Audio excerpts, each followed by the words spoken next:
కడప మహానాడులో AP CM Chandrababu మాట్లాడుతున్నారు. ఇప్పుడు లైవ్ చూద్దాం.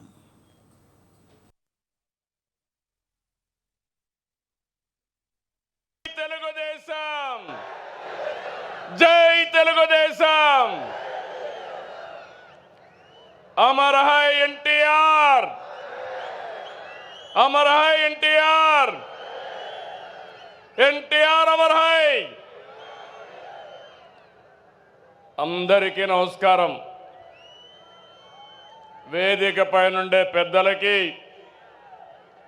నా ముందర చూస్తే సముద్రం నెల్లూరు పక్కనుందనుకుంటే జన సముద్రంతో ఈరోజు కడప నిండిపోయింది.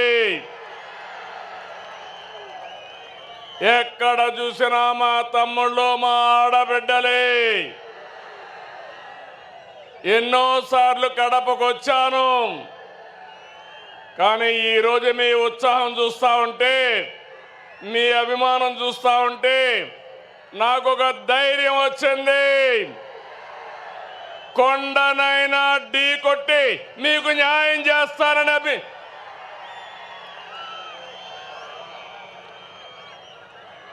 చాలా మీటింగులు పెట్టాం, మహానాడులు.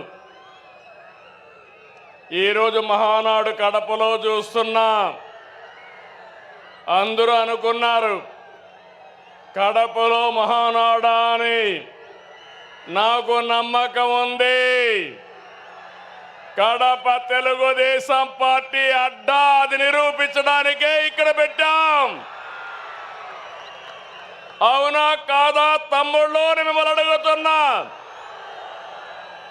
అవును అంటే గట్టిగా చెప్పండి, చప్పట్లు కొట్టండి, హర్షాన్ని తెలియజేయండి. రెండు చేతులు పైకెత్తి ఆమోదాన్ని తెలియజేయమని కోరుతున్నా. ఒక్కోసారి జీవితాల్లో కొన్ని సంఘటనలు జరుగుతాయి. ఈరోజు కడప సంఘటన చూసిన తర్వాత మీరందరూ కూడా మంచి చేస్తే శాశ్వతంగా అండగా ఉంటామని మరొక్కసారి నిరూపించారు. 2 రోజుల మహానాడు జాతర. నేను చాలా మహానాడులు చూశాను. కార్యకర్తలు కూడా ఒక రకంగా వచ్చేవారు, కానీ ఈసారి మాత్రం ప్రతి క్షణం అనుక్షణం చాలా శ్రద్ధగా కూర్చున్నారు. బ్రహ్మాండంగా జయప్రదం చేశారు. ఈరోజు ఉదయం నేను చూస్తున్నా, అన్ని దారులు కడప వైపే. కడప దిగ్బంధం అయిపోయింది. ఈ గ్రౌండ్ చూస్తే తెల్లవారితోనే ఫుల్ అయిపోయింది. ఈరోజు ఎప్పుడు కూడా మన మీటింగులు టైం కంటే ఒక అర్ధ గంట ఆలస్యంగా జరిగేది, కానీ ఈసారి మాత్రం టైం కంటే 3 గంటల ముందే మన మీటింగ్ ప్రారంభమైంది. ఏం తమ్ముళ్ళు, మీ రుణం తీర్చుకోవాలి. కూటమి ప్రభుత్వం ఏర్పడ్డాక మొదటి మహానాడు దేవుని కడపలో జరిగింది. రెస్పాన్స్ అదిరింది, సూపర్ హిట్ అయింది. ఇక్కడ ఒక విషయం మీకు చెప్పాలి. గత ఏడాది 2వ తేదీ ప్రజాగళం ఎన్నికల సభలో కడపకొచ్చాను. ఆ రోజు ఒక మాట చెప్పాను, కడప రాజకీయం మారుతోంది, కడప గడపలో మార్పు స్పష్టంగా కనిపిస్తుందని ఆ రోజు చెప్పాను. అది మీరు చూస్తే అహంకారంతో విర్రవీగే వారికి ఎన్నికల్లో కడప జిల్లా ప్రజలు అద్భుత చైతన్యంతో తీర్పు చెప్పారు.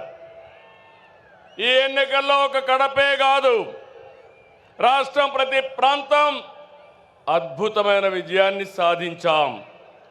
ఉమ్మడి కడపలో 10కి 7 గెలిచాం. తమ్ముళ్ళు, ఇప్పుడు నుంచి కష్టపడితే 2029లో 10కి 10 సిద్ధమా అని అడుగుతున్నా మిమ్మల్ని. సిద్ధమా తమ్ముళ్ళు అని అడుగుతున్నా, ఆడబిడ్డలు సిద్ధమా అని అడుగుతున్నా.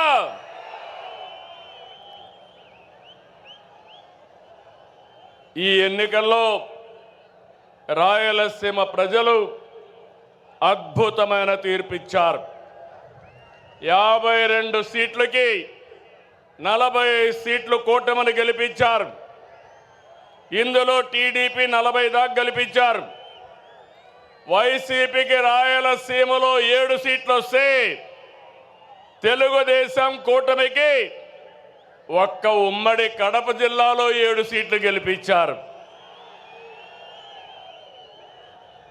ప్రజా తీర్పు మళ్ళీ మనకు ఒక బాధ్యత గుర్తు చేసింది.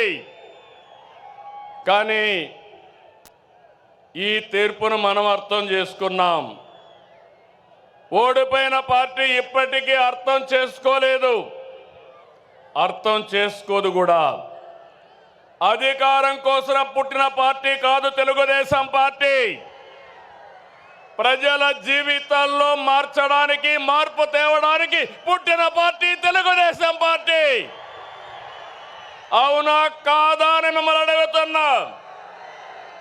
అవునంటే గట్టిగా చెప్పండి, చప్పట్లు కొట్టి. నా సుదీర్ఘమైన రాజకీయ జీవితంలో నేను చూశాను, ఎప్పుడు కూడా ప్రజలంతా కూడా అభివృద్ధిని, సంక్షేమాన్ని కోరుకుంటారు. ఇంకో పక్క పార్టీ ఎలా ఉండాలో, పాలన ఎలా ఉండాలో చెప్పడంలో తెలుగుదేశం పార్టీ ప్రస్థానం ఒక కేస్ స్టడీ. పాలకులు ఎలా ఉండకూడదు, పార్టీ ఎలా నలపకూడదు ప్రపంచంలోనే ఒక కేస్ స్టడీ వైఎస్ఆర్ పార్టీ అని చెప్పి కూడా నేను మీకు తెలియజేస్తున్నా.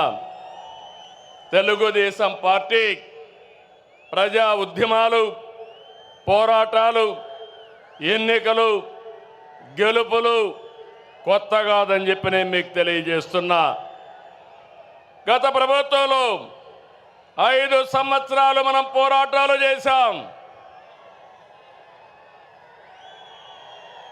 హింసా రాజకీయాలు, హత్యలు, కేసులు, అవమానాలు, అవహేళనలు, బూతులు, అణిచివేత అన్నీ ఎదుర్కొన్నారు మా తమ్ముళ్ళు, మా ఆడబిడ్డలు. మీరే నా బలం, బలగమని మరొకసారి గుర్తు చేస్తున్నా. మొన్నటి విజయం వెనుక కార్యకర్తల పోరాటం ఉంది, మీ త్యాగం ఉంది, మీ కష్టం ఉంది. విధ్వంస రాష్ట్రాన్ని పునర్నిర్మిస్తామని మన మిత్రుడు జనసేన అధినేత పవన్ కళ్యాణ్ గారు